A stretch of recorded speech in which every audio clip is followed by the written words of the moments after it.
Good morning and welcome to the 2025 Dyslexia Summit.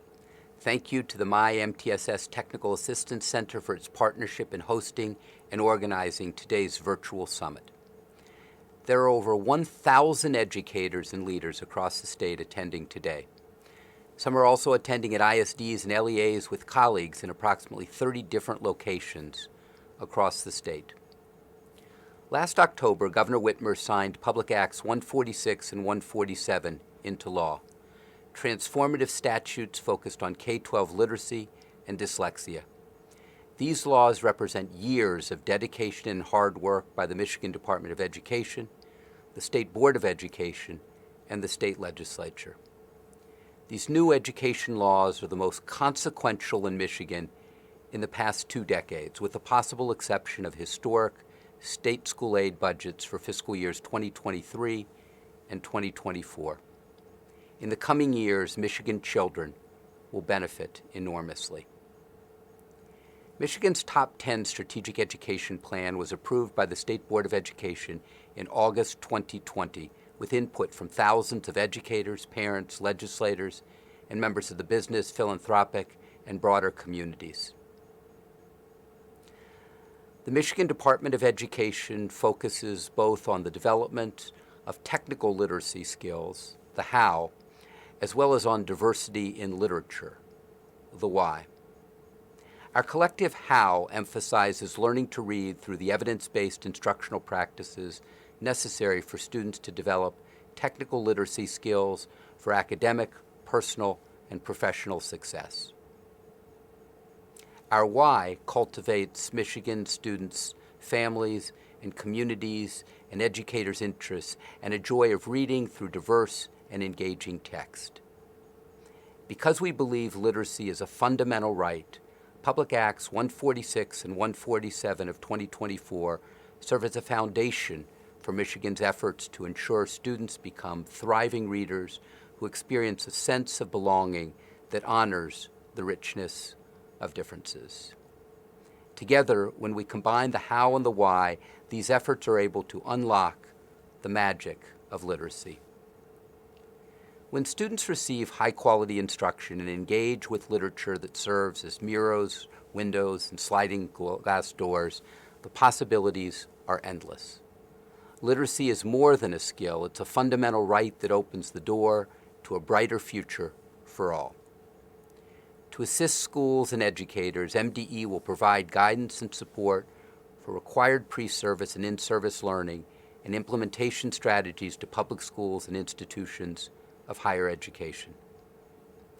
Currently, Language Essentials for Teachers of Reading and Spelling Training, commonly known as LETRS, is professional learning that is accessible to Michigan elementary teachers and administrators and that is aligned to the new laws.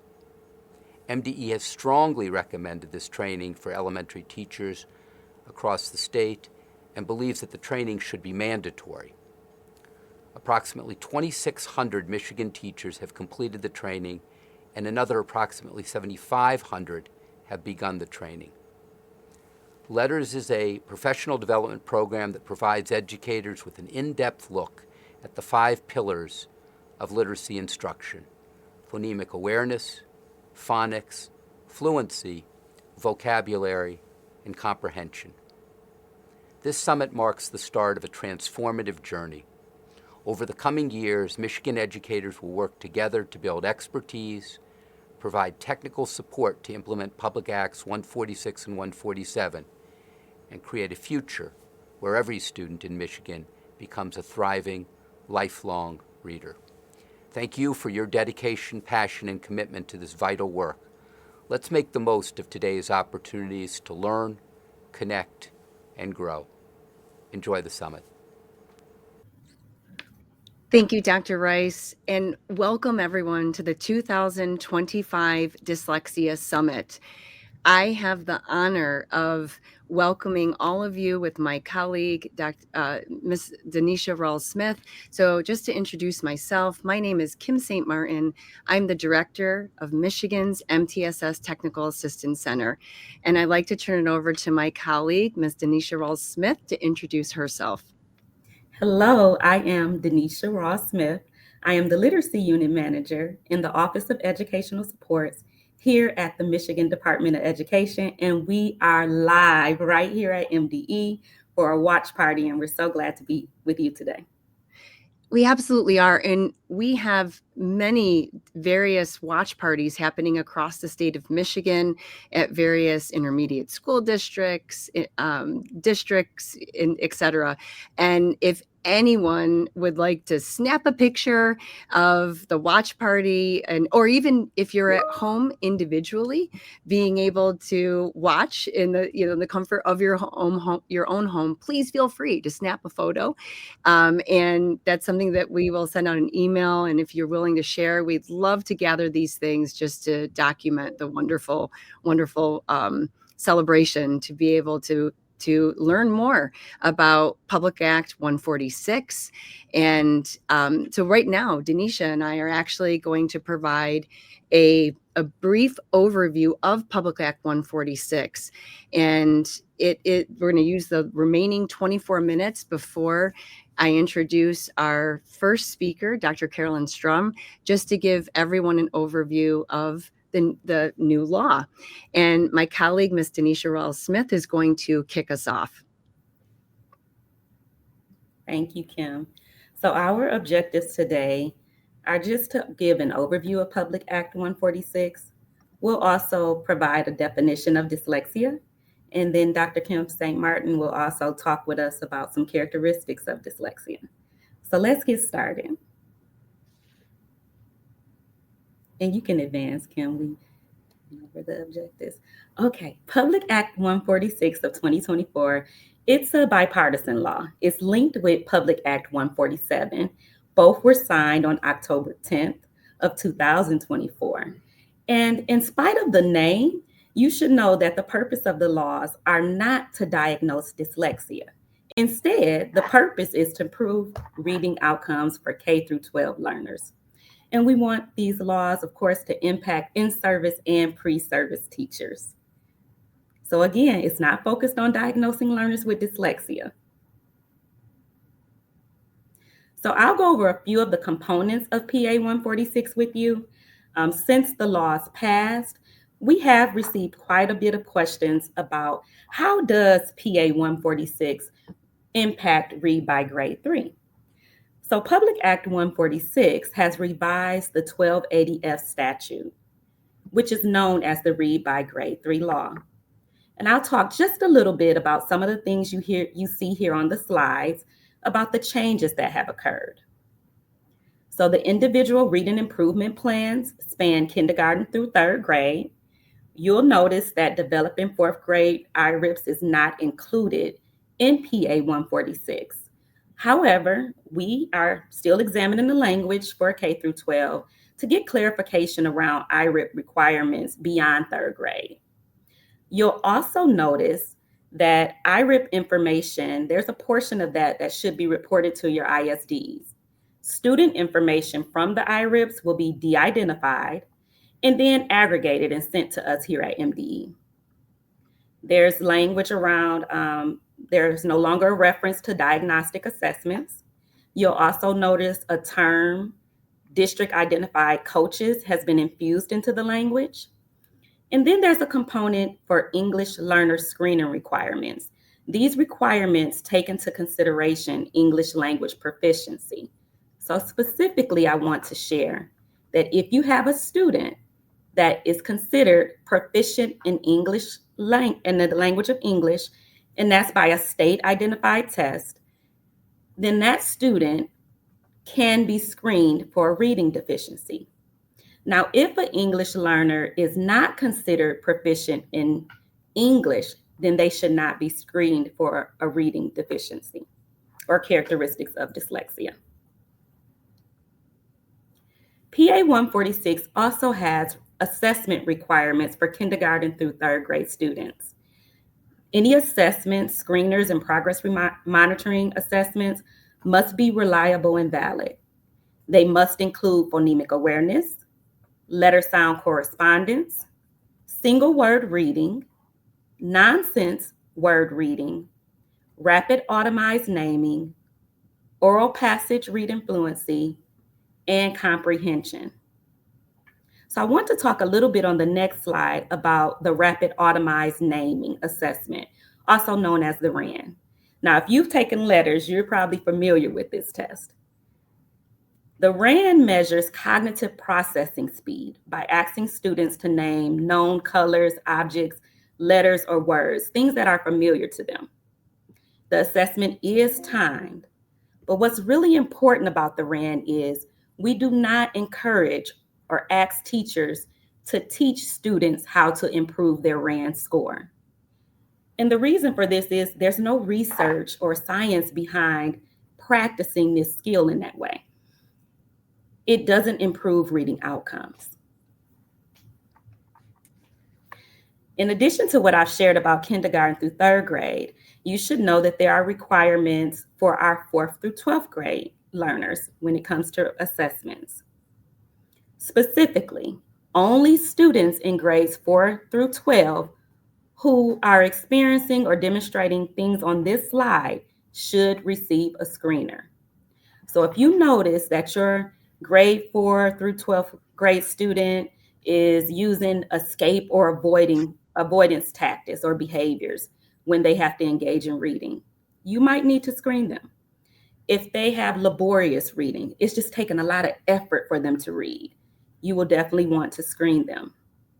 If they demonstrate reading comprehension difficulties, caused by inaccurate or inefficient word reading, this is an opportunity to screen those students. If you notice difficulty with spelling or encoding difficulties that, are not linked to visual motor difficulties, then that student should be screened. If they demonstrate low performance on our English language arts standards, if they experience low performance on approved standardized literacy assessments, or any type of reading deficiency, then that student should be screened. I'll talk additionally about some of the requirements on this slide. So as I stated, anything mentioned on the previous slide, if a student demonstrates any of those things I mentioned, they should be screened for characteristics of dyslexia. If the screening assessment determines and confirms that they need Tier 2 reading intervention support, we should supply that, and that student will need access to a screener 3 times a year. And now to discuss dyslexia definitions and the characteristics of dyslexia, I will turn it back over to Dr. Kim St. Martin. Thank you. Thank you so much. So in Public Act 146, there is a dyslexia definition, which you can see up here on this slide. And dyslexia means both of these things that you see. So dyslexia is a specific learning disorder that is neurobiological in origin. So it's dealing with the brain structure. And it's characterized by difficulties in our learners being able to accurately read words, spell words, or fluently recognize those words, meaning that they're able to do it pretty instantly and effectively. And dyslexia is also characterized by difficulty with decoding abilities, and those decoding abilities typically result from a deficit in the phonological component of language, so the structure of our language. And here's a really important piece to this first part of the definition. The deficits in the phonological component of language are often unexpected. So we wouldn't expect these learners to have these difficulties in relationship to other cognitive abilities that they have, because they have been provided effective classroom literacy instruction. And if there were some additional needs, they were provided with effective reading intervention. So that's the first part of the dyslexia definition. The second part, which you see here on the slide, is speaking about the secondary consequences of dyslexia. And those are things like having difficulties comprehending or understanding what is being read. It also means that these learners have a reduced reading experience, and that can impede the vocabulary development, and it can also lead to social, emotional, behavioral difficulties. So we want to talk about dyslexia characteristics because if you were to read Public Act 146, you will see the phrase dyslexia characteristics throughout. Because as my colleague DeNesha said, this is not about diagnosing dyslexia. So the term dyslexia characteristics is very intentionally written into Public Act 146. So within the Michigan Department of Education Dyslexia Handbook, Table 1 outlines a range of dyslexia characteristics, starting with preschool, but also continuing through 12th grade. And what you see here on this slide are some of the K-3 dyslexia characteristics. Those are things like we have learners who confuse letters whose sounds are familiar. They may repeatedly misspell words that include letter sound combinations that have already been taught. These are learners who may find handwriting to be difficult, so pencil grip, letter formation. These are learners who avoid reading-related tasks or activities, and they can also find difficulty in correctly speaking words. Here are some of the dyslexia characteristics that go into the adolescent grade level bands. And it's important to note that when I say adolescent literacy, that encompasses grades 4 through 12. And so for that reason, in Table 1 of the Michigan Department of Education Dyslexia Handbook, in Table 1, you see 4 through 12 characteristics included in one section. And some of those example dyslexia characteristics for our learners in grades 4 through 12 include difficulties when trying to read and spell multisyllabic words, finding it challenging to read new information and text from, due to underlying issues in being able to decode and recognize the words that are in the text that's in front of them. Limited vocabulary. They may lack written expression skills compared to their grade level peers. And they also may avoid reading and writing related activities in school and even at home. A multi-tiered system of support is also written into Public Act 146.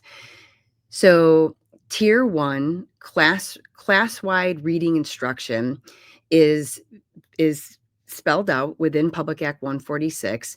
And I should mention that MTSS within Public Act 146 is defined as having 3 distinct tiers of instruction and instructional intensity. So for that reason, you're going to see things that are specific to Tier 1, and you're also going to see specific evidence-based practices and actions that should be taken for our learners that are receiving intervention support. Within the Tier 1 class-wide language within Public Act 146, it outlines that the curriculum resources and the instructional methods that are used to teach decoding and word recognition must use a code emphasis instructional approach to teaching reading. And I'm going to define that on the next slide. It also outlines for tiers 2 and 3, the advanced tiers within an MTSS framework, it outlines the ways in which we can intensify or make the reading and writing instruction more robust to be able to accelerate literacy outcomes. Within this section of Public Act 146, students in kindergarten through 3rd grade, the reintroduction of the IRIP, the Individualized Reading Improvement Plan, occurs. And so within the IRIP, the intervention support must be documented within the IRIP. And this section also includes a similar term, but it doesn't mean the exact same thing. It still is the IRIP acronym, but it's Individual Reading Intervention Plan. So that does emerge within this section of Public Act 146. And as you heard my colleague DeNesha mentioned a few slides ago, Michigan Department of Education, we are working on clarifying some of the terminology to avoid confusion or redundancies. So let's unpack a code emphasis instructional approach.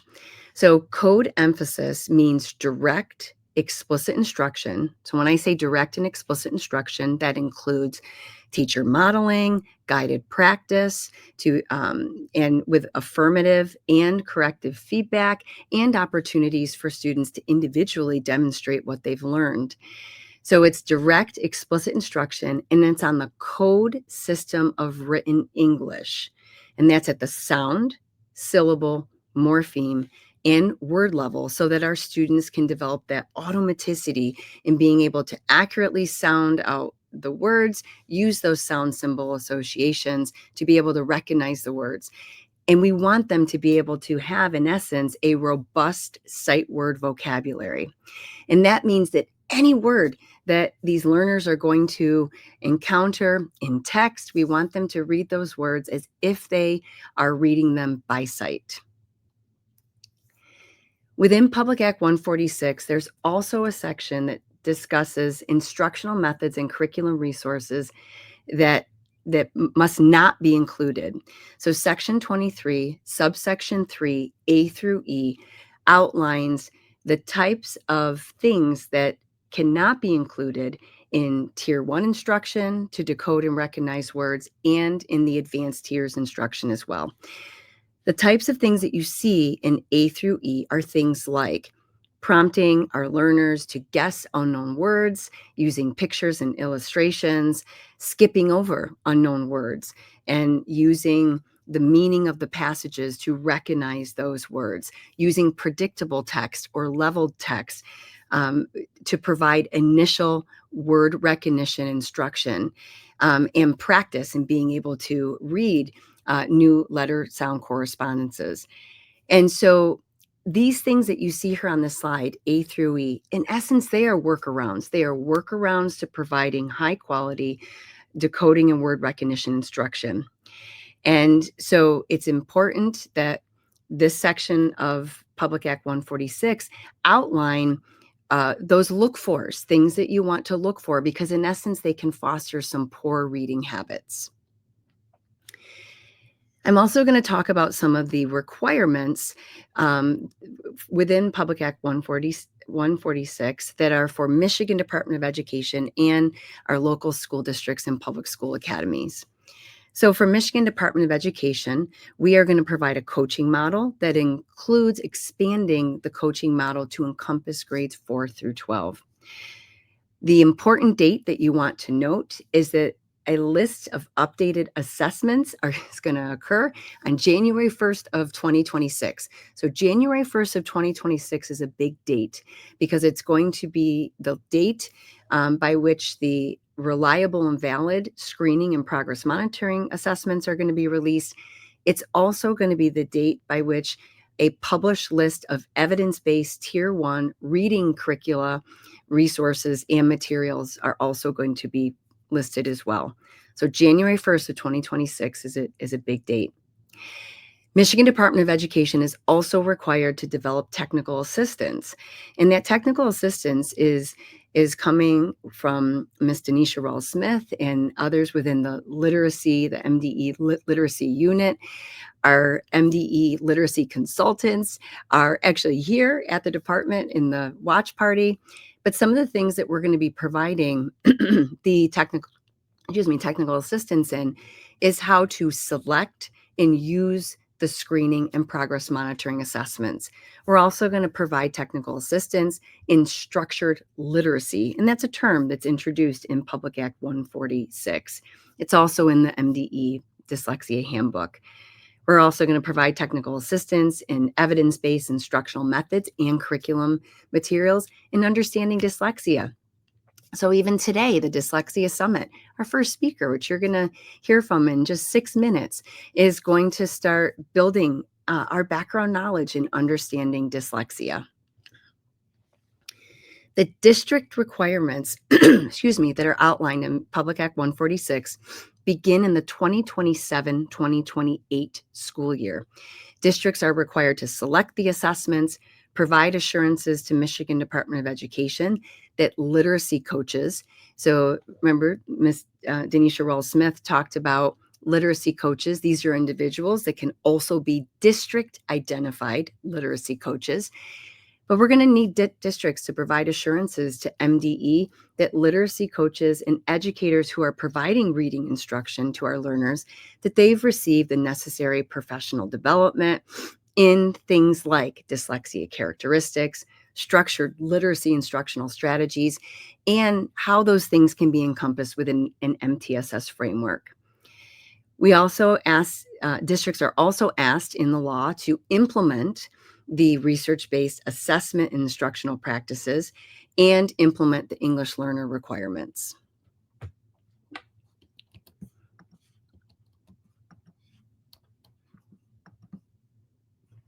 Some additional resources that I would like to share with everyone are linked here on this QR code. So if you've got your cameras ready and you can snap a picture of this QR code, it's going to take you actually to a newly released Michigan Department of Education website. It's a page on Michigan Department of Education's website specifically written for the kindergarten through 12th grade literacy dyslexia law, so Public Act 146. And on this page, you will find the Michigan Department of Education Dyslexia Handbook. You're also going to find the second resource, which is in the lower right-hand corner of the slide, the Intensifying Literacy Instruction Essential Practices document.